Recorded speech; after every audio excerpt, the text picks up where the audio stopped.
The crimson ships descended through Earth's atmosphere like falling stars, their hulls glowing with the heat of entry. Commander Zethkar watched the blue-green planet grow larger through the viewport of his flagship, his forearms crossed in satisfaction. Behind him, his elite squad of Vorthek executioners checked their weapons one final time. "Another primitive world," Zethkar growled, his mandibles clicking with amusement. "The Galactic Council grows soft, sending us to deal with such weak prey." The Vorthaks had earned their reputation across 1,000 worlds.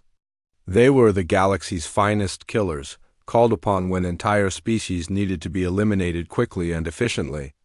Their black exoskeletons could deflect most energy weapons. Their reflexes were 10 times faster than most sentient beings, and their claws could cut through steel like paper. "Sir," reported his second-in-command, Krixtel, "orbital scans confirm the inhabitants are still using primitive chemical propulsion and basic electronics. No energy shields, no plasma weapons. This will be over within a solar cycle." Zethkar's compound eyes gleamed.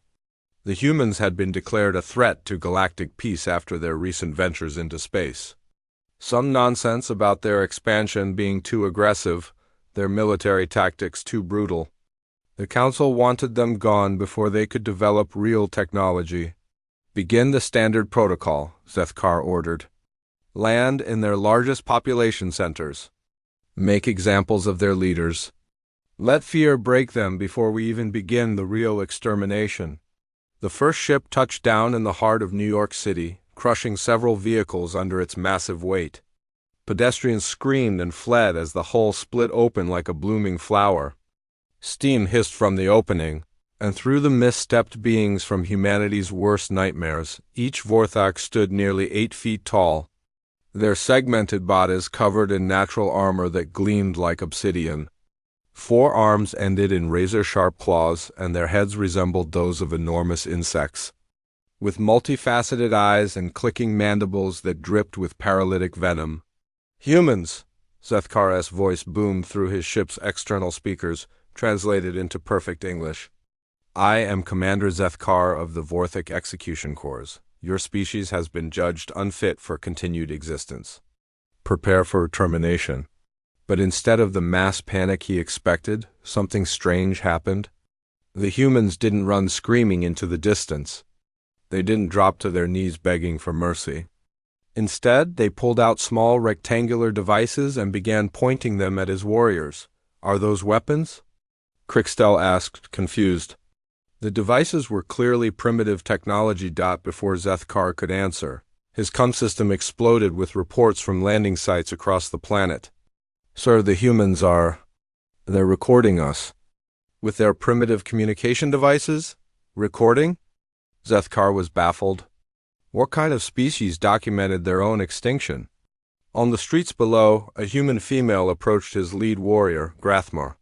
She was tiny compared to the massive alien, barely reaching his chest, with golden hair and no visible weapons or armor. Any sane being would have fled in terror from Grathmar's presence. "Excuse me," the human said calmly, holding up her device. "I'm Sarah Chun with Channel 7 News. Could you comment on your intentions here? Are you planning to harm civilians?" Grathmar stared down at this incomprehensible creature. In his 3 centuries of executions, no prey species had ever walked up to him and asked questions. They either ran, fought desperately, or cowered in terror. I am here to kill," he managed to say, his universal translator struggling with his confusion. "Could you elaborate on that?" Sarah pressed, completely unafraid. "What's your reasoning? What authority gave you this mandate?" Other humans were gathering now, not to flee or attack, but to watch. Some were indeed running away, but others were moving closer, their recording devices active. Children peered around their parents' legs with curious rather than terrified expressions. "Sir," came another report over the comm, "the humans in London they're asking us to pose for pictures. And the ones in Tokyo have started selling food to the crowd that's watching us." Zethkar's mandibles clicked in frustration. This is not how conquests proceed. Begin standard intimidation tactics. Execute a few dozen to show our power. Grathmer raised his primary claws, ready to slice the persistent reporter in half. But before he could strike, something grabbed his wrist. He looked down in shock to see another human, this one male, wearing a blue uniform with a shiny badge. "I'm going to have to ask you to step back, sir," the police officer said firmly. "You're threatening a journalist, and that's against the law." The concept of law being applied to a Vorthek executioner was so absurd that Grathmer stood frozen. The human's grip couldn't possibly restrain him, yet there was something in the man's eyes that gave him pause. The officer showed no fear, only determination and a strange kind of authority. "You dare touch me?" Grathmer snarled, but he found himself not immediately killing the impudent creature. "Look, buddy," the officer said, "I don't know what your deal is, but you can't just threaten people in my city. We've got laws here, and they apply to everyone, even 8-foot bug guys with too many arms." Around the world, similar scenes were playing out. In Paris, a group of artists had set up easels and were sketching the alien invaders. In Moscow, an elderly babushka was trying to feed soup to a confused Vorthek warrior. In Sydney, a tour guide was explaining to a growing crowd the architectural differences between the alien ships and local buildings. "Sir," Crickstella's voice was strained, "I'm getting reports that some humans are laughing at us. They think we're some kind of entertainment." This was unprecedented. In his career spanning dozens of species extinctions, Zethkar had never encountered a race that responded to imminent death with curiosity rather than terror. The Vorthaks were masters of psychological warfare. Their very appearance was designed to trigger primal fear responses in most sentient species.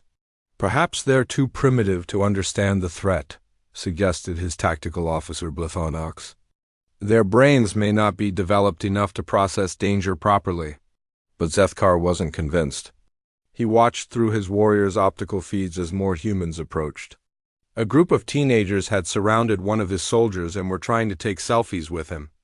An old man was explaining to another warrior how to properly hold a fishing rod, apparently convinced the alien claws were some kind of elaborate fishing equipment. "Commander," came an urgent transmission from the team that had landed at the Pentagon. "We have a problem. The humans here aren't running either. Their military leaders want to negotiate. They're offering us coffee and asking about our spaceship technology." "Coffee?" Zethkar didn't understand the word, even with translation. "It appears to be a mild stimulant beverage. They seem to think sharing it is some kind of diplomatic protocol." This was rapidly becoming the strangest execution mission in Vorthak history. These humans were either incredibly brave or incredibly stupid. Either way, they weren't behaving like any prey species the executioners had encountered in Washington. General Patricia Hayes sat across from 3 Vorthak warriors in a conference room that had been hastily cleared for the meeting. She'd ordered her staff to treat the aliens as foreign dignitaries until their intentions became clearer. "So," she said, pouring herself a cup of coffee and offering one to the lead alien, who stared at it suspiciously, "you've traveled here from another planet to kill us all. That's quite a commute. What's the reasoning behind this decision?" The Vorthek translator Yexalan struggled to respond. "The Galactic Council has deemed humanity a threat. You expand too aggressively. Your military tactics are considered excessive." General Hayes almost choked on her coffee. "Excessive? Have you seen what you guys look like? You're literally called executioners, and you arrived in what can only be described as murder ships." "This is different," Yexalan insisted. "We are professionals." "You are chaotic, I see." Hayes leaned back in her chair. "And who exactly is on this Galactic Council? What gives them the authority to decide whether entire species live or die?" For the first time in the conversation, the Vorthak seemed uncertain. "They are the established powers. They maintain order." Hayes nodded. "So you're the police force for a group of alien governments that humanity has never met, never agreed to be governed by, and never had any say in joining. And they've decided we need to die because we're too good at war?" When she put it like that, even Yexalan had to admit it sounded questionable, back in New York. Zethkar was growing increasingly frustrated. His warriors were supposed to have begun the systematic extermination by now, but instead they were stuck in increasingly bizarre interactions with humans who seemed to treat their arrival as anything from a curiosity to a minor inconvenience. "Sir," Grathmer's voice was strained, "I need backup. This human female won't stop asking questions, and this male in the blue uniform says I need a permit to perform executions in his jurisdiction. Just kill them both." Zethkar snarled. "I tried, sir, but more humans keep arriving. They're forming what they call a crowd control barrier, and several of them claim to be lawyers. I don't understand what lawyers are, but they seem very confident about something called due process." Zethkar looked at his tactical displays. Similar reports were The realization hit Zethkar like a physical blow. Soldiers, all of them. How was that possible? His species had studied thousands of worlds and never encountered a planet where the entire population had military capability. "Explain," he commanded Yexelin. "Sir, I've been observing their behavior patterns. The female leader here, General Hayes, moves like a veteran warrior. But so does the male who brought us the coffee, and the female who took our coats at the door, and the guards. They all have the same underlying alertness, the same tactical awareness." Across the global communication network, similar reports flooded in. In Tokyo, what the Vorthax had taken for curious civilians were revealing themselves as off-duty police, retired military personnel, and martial arts instructors. The supposed children watching from behind their parents were actually young people trained in self-defense from early ages. In London, the humans asking for photographs had been memorizing weapon configurations and armor weak points. The food vendors had been positioning themselves to control crowd flow and maintain sight lines to escape routes. "This is impossible," Krikstel protested. "No species evolves with universal military training." But Zethkar was beginning to understand something terrible. "Unless," he said slowly, "they didn't evolve that way. Unless they learned." General Hayes leaned forward in her chair, studying the three alien executioners with professional interest. She'd spent 40 years in the military, from a young lieutenant in desert conflicts to her current position as head of joint operations. She recognized killers when she saw them, and these creatures were definitely that, but she also recognized something else. They were confused. Whatever they'd expected to find on Earth, it wasn't what they were seeing. "Can I ask you something?" she said to Yexelin, who seemed to be the most communicative of the three. "In your experience, when your people arrive to execute a species, how do they usually respond?" Yexelin's mandibles clicked uncertainly. "They run? Or they fight desperately and die quickly? Or they surrender and beg for mercy?" "And we're not doing any of those things." "No, you are not." Hayes nodded thoughtfully. "Do you know why that is?" The alien translator remained silent, but his compound eyes were fixed on her with what she was starting to recognize as growing wariness. "It's because we've been where you are," Hayes continued. "We know what it's like to be the ones with superior firepower, arriving to eliminate a threat. We've been the executioners." She stood up and walked to the window that looked out over Washington, D.C. In the distance, she could see one of the alien ships, surrounded by what appeared to be curious civilians, but which she knew was actually a carefully maintained perimeter of plainclothes, security personnel. "The difference is, we learned to be executioners by necessity." "We didn't start that way?" "We learned because if we didn't, we'd be extinct." Yexelin's translator worked overtime processing concepts that didn't fit his worldview. "I do not understand. Your species, I'm guessing, evolved as apex predators? Top of your food chain from the beginning. Natural hunters, natural killers?" Hayes turned back to face him. "We didn't. We were prey. Middle of the food chain at best. Weak, slow, no natural weapons, no armor." She gestured to her own body, small and soft compared to the armored giants across from her. "So we had to get creative. We had to become better at killing than anything that wanted to kill us. Not just individual killing, but organized killing. Strategic killing. We had to become so good at war that nothing could threaten us." The implications of her words were starting to sink in for Yexelin. A species that had learned warfare out of necessity rather than natural ability. A species that had been forced to perfect the art of killing to survive. Every human child learns basic strategy through games, Hayes continued conversationally.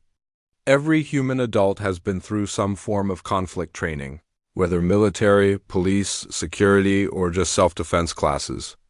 Every human community has emergency response protocols that look remarkably like military operations. She returned to her seat and poured another cup of coffee, her movements casual but precise. Yaxelin noticed that she never turned her back fully to them, never put herself in a position where she couldn't react quickly. We don't have a warrior caste because we don't need one. We're all warriors. It's how we survived long enough to build civilization. Meanwhile, in New York, the situation was escalating rapidly. Officer Martinez kept his sidearm pressed against Grathmore's head while Sarah Shun continued her broadcast. Now fully aware that she was documenting what might be first contact with hostile aliens. "I don't want to hurt you," Martinez said quietly to the Vorthek warrior. "But if you make a move toward any civilians, I will put you down. Do you understand?" Grathmore's compound eyes focused on the small weapon. His natural armor could probably deflect it, but something in the human's voice suggested this wouldn't be a simple shooting. This human would find a way to make it count. "You cannot stop me," Grathmore said, but there was less certainty in his voice than before. "Maybe not," Martinez agreed. "But I'll slow you down enough for backup to arrive. And our backup is very good at their jobs." As if summoned by his words, the distinctive thump of helicopter rotors filled the air. Grathmore looked up to see aircraft approaching from multiple directions, sleek and purposeful. But these weren't the primitive flying machines the Vortheks had expected. These moved with the precision of military hardware. "NYPD emergency response?" a voice boomed from the lead helicopter speakers.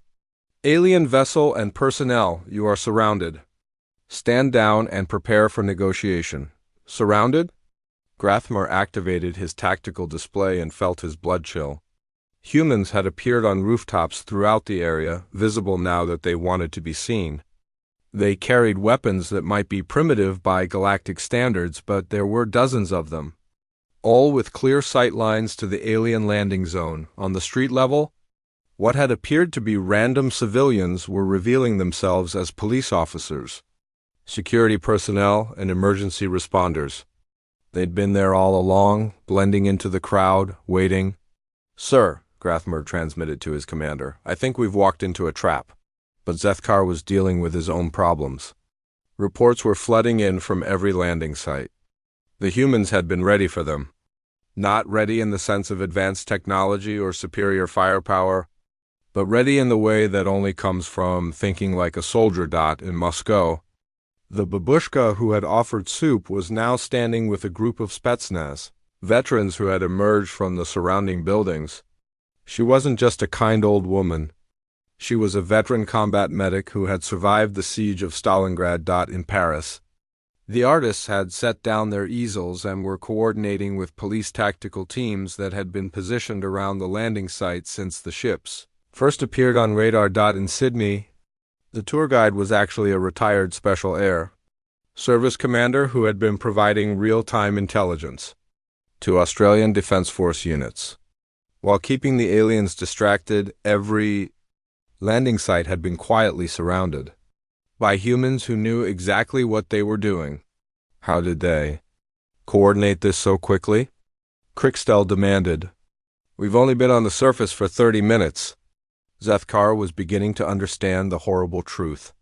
They didn't coordinate it quickly. They were already coordinated.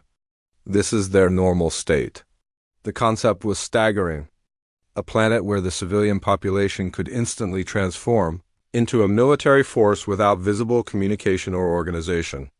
Where grandmothers were veterans and artists were intelligence operatives and tour guides were special forces. "Sir," came a transmission from the team in Beijing, "the humans here are... they're laughing at us again. But it's different now. It's not confused laughter. It's confident." Zethkar switched to that team's visual feed and saw what his warrior meant. The humans surrounding the landing site were indeed laughing, but there was no humor in it. It was the laugh of experienced soldiers who had just realized their enemy had made a tactical error. General Hayes finished her coffee and stood up. I think it's time we continued this conversation with some additional participants. She pressed a button on the conference table, and the doors opened to admit a dozen individuals. Yexelin's Universal Translator struggled to identify them from their appearance, but their bearing was unmistakable. These were killers of the highest caliber. "Allow me to introduce some colleagues," Hayes said pleasantly. "Colonel Sarah Thompson, Army Special Forces. Captain James Rodriguez, Navy SEALs. Master Sergeant Linda Chun, Marine Force Recon. Agent Michael Stevens, CIA Special Activities Division." The introductions continued, each one representing a different aspect of human warfare expertise. Yexelin realized with growing dread that he was surrounded by what amounted to humanity's greatest killers, all sitting calmly around a conference table as if this were a routine business meeting. "The thing is," Hayes continued, "we've been monitoring your ship since you entered our solar system 3 days ago. We've had time to prepare." 3 days? Zethkar's tactical display showed their arrival time as 30 minutes ago. "Your ships are impressive," admitted Colonel Thompson, "but your approach was remarkably unsubtle. Our deep space monitoring systems detected you before you reached Mars orbit." "Impossible," Yexelin protested. "You don't have deep space capability." The communication came through on all frequencies simultaneously, broadcasted directly to every Vorthic ship in the fleet. General Hayes' voice was calm, professional, and absolutely terrifying in its confidence. "Commander Zethkar, this is General Patricia Hayes, representing Earth's Unified Defense Command. I believe we have something to discuss." Zethkar's mandibles clicked nervously. Unified Defense Command? His intelligence briefings had indicated that humans were divided into dozens of competing nations with no central authority. "You are bluffing," he transmitted back.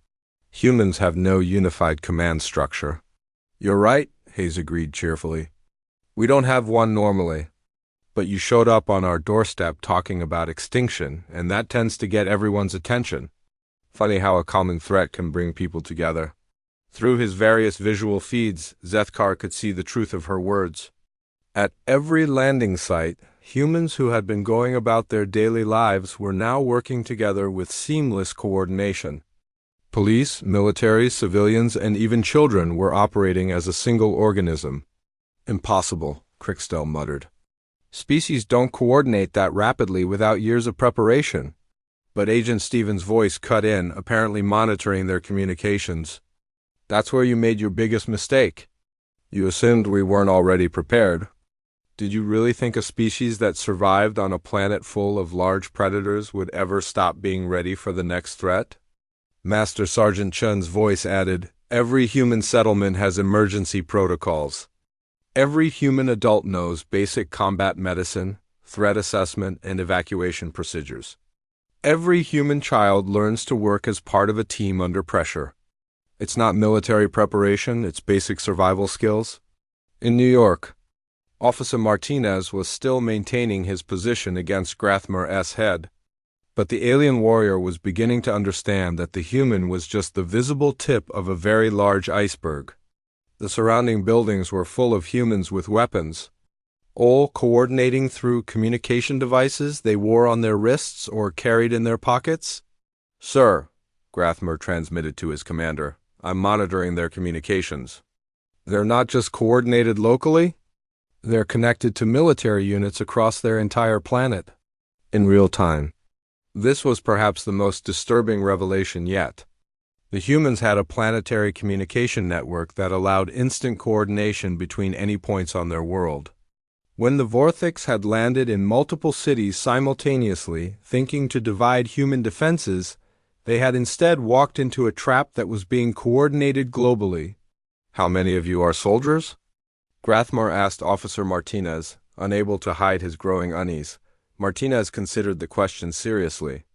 "Depends on how you define soldier. I'm a cop, but I spent 6 years in the Army before this. My partner over there," he nodded toward a woman covering them from across the street, "is Marine Reserves.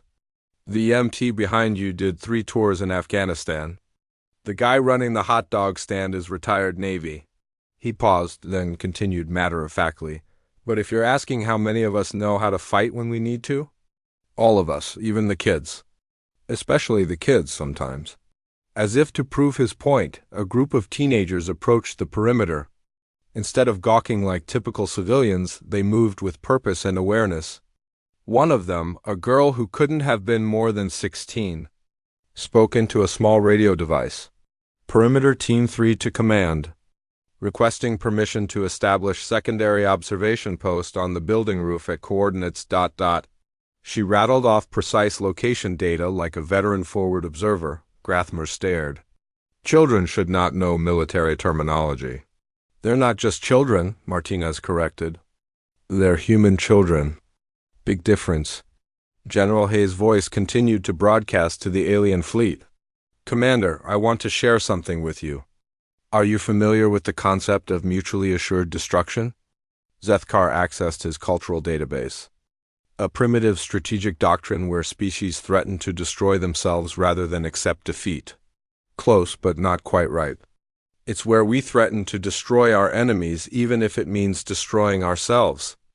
The key difference is that we're usually willing to follow through.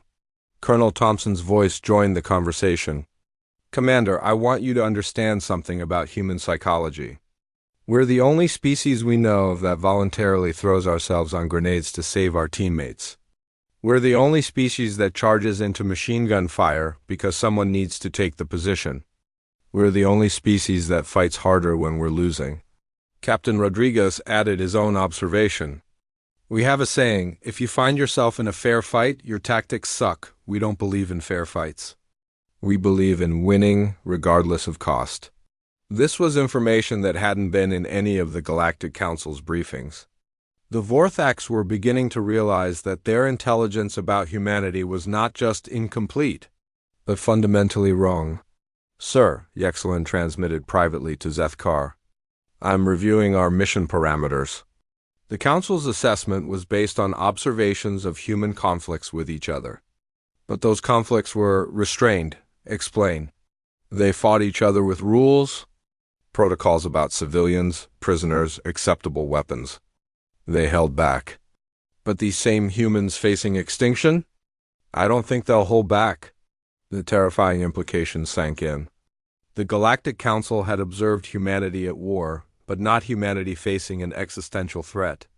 They had seen the humans' restrained tactics against their own species, not their total warfare capability against an external enemy. Agent Stevens seemed to read their thoughts. You've been watching us fight each other, haven't you? Think we're too soft because we have Geneva Conventions and rules of engagement? His laugh was cold. Those rules are for fighting other humans.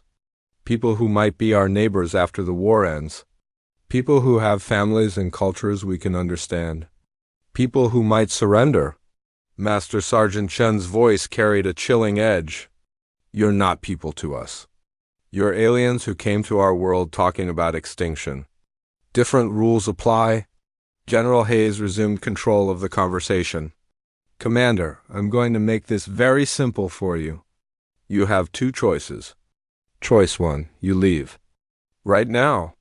Turn around, go back to whatever council sent you, and tell them that humanity is off limits.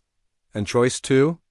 Zethkar found himself asking, though he dreaded the answer. Choice 2, you stay and find out why every species on our planet that was bigger, stronger, and better armed than us is now extinct.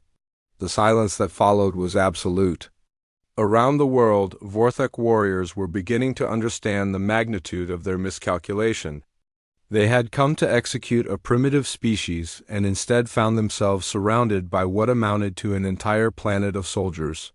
Sir, came a transmission from the team in Berlin. The local humans have started singing.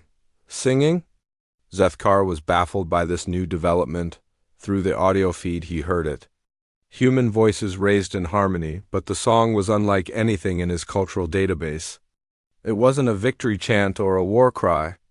It was something far more unsettling. It was casual, confident, the sound of predators who knew they had already won.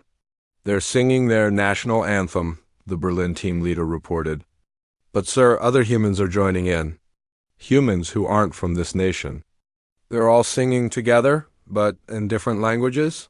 Similar reports came in from other cities. The humans weren't just coordinating tactically. They were coordinating emotionally. Despite being different nationalities with different languages and cultures, they were presenting a unified front against the external threat. In Washington. General Hayes stood up and walked to the window again. Commander, can I tell you what I see when I look out there? Zethkar found himself listening despite himself. I see a species that spent 200,000 years being hunted by things with bigger teeth, stronger claws, and more armor than us. I see a species that survived ice ages, plagues, supervolcanoes, and asteroid impacts. I see a species that looked at every challenge that should have killed us and decided to get better instead. She turned back toward the aliens in the room. We domesticated wolves to help us hunt bigger prey. We invented spears to kill things we couldn't catch with our hands. We learned to make fire to cook meat and forge metal. We developed agriculture to support larger populations. We created cities to organize our efforts. We built armies to protect what we built. Colonel Thompson continued the thought. Every advancement we've ever made was because something wanted to kill us and we refused to die. We've been preparing for you for our entire evolutionary history. Agent Stevens smiled grimly. The only mistake you made was assuming that primitive technology meant primitive thinking.